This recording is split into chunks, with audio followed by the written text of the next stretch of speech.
Number 10. Date night at the dissection table. Envision yourself in Renaissance Europe, where your partner picks an evening out that's anything but candles and rom-coms. Instead, you're front row for a live body breakdown. These public autopsies weren't dry science demos, they were blockbuster spectacles.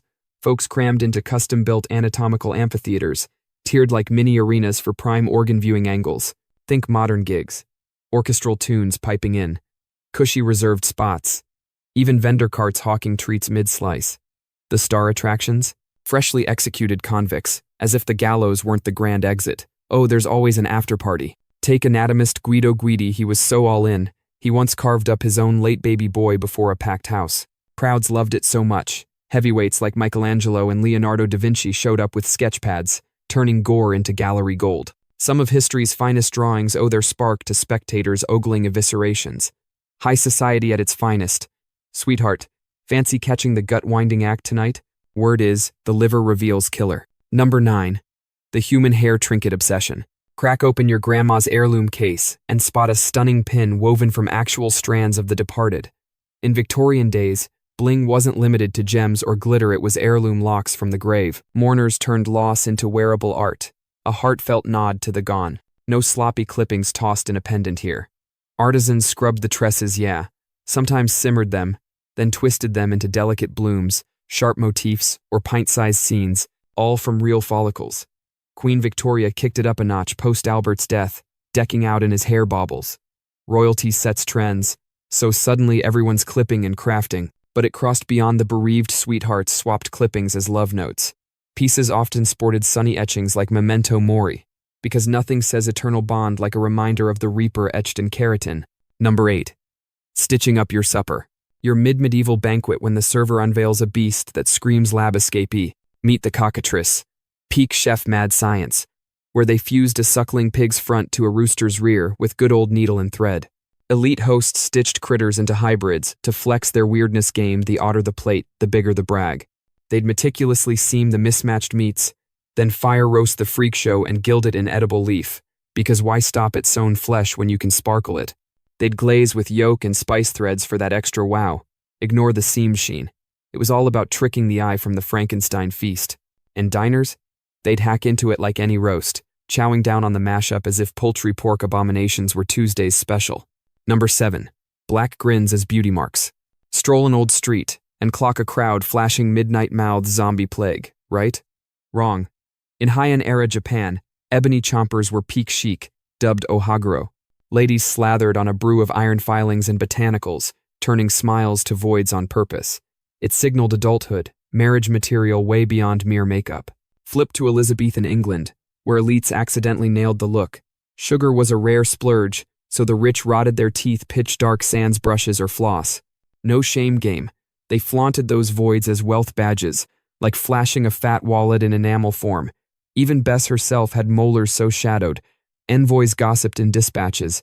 Lowborns faked it with bootleg stains to fake the fortune think knockoff bling, but dental edition. Number 6. Leasing a pineapple for prestige. So broke on status you lease produce? That's 18th century realness. Pineapples ruled as fruit, Ferraris rarer than rubies, priced like a small fortune in today's cash. But no one bid in. They perched them centerpiece style to scream I've arrived. Enter rental rings. Pros polish these prickers for party hops. Picture the entrepreneur. Sir, behold our top shelf specimen buffed fresh. Bounced through just 2 soirees. One spud could crash multiple bashes, leaving you preening over your prop while guests whisper. Wait, didn't Lord Snoot flaunt this at the vicar's last mixer? The hype spawned pineapple motifs on gates, chairs, even canopy finials because nothing says nouveau riche like fruit graffiti. Number 5. Dresses for every diaper duty. Time slip to the 19th century. Spot frilly toddler packs in pristine frocks and peg them all as girls? Plot twist boys outnumbered the blooms. Through the 1800s, wee ones rocked unisex skirts, boys included, and it wasn't quirky couture or identity play. Pure practicality.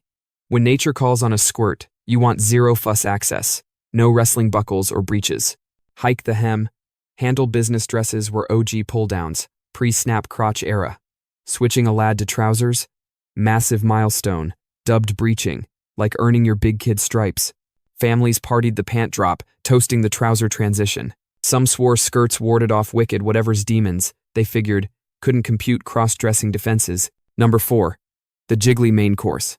Step into a 50-second soiree, and behold a trout trapped in translucent tremble prank gone wrong?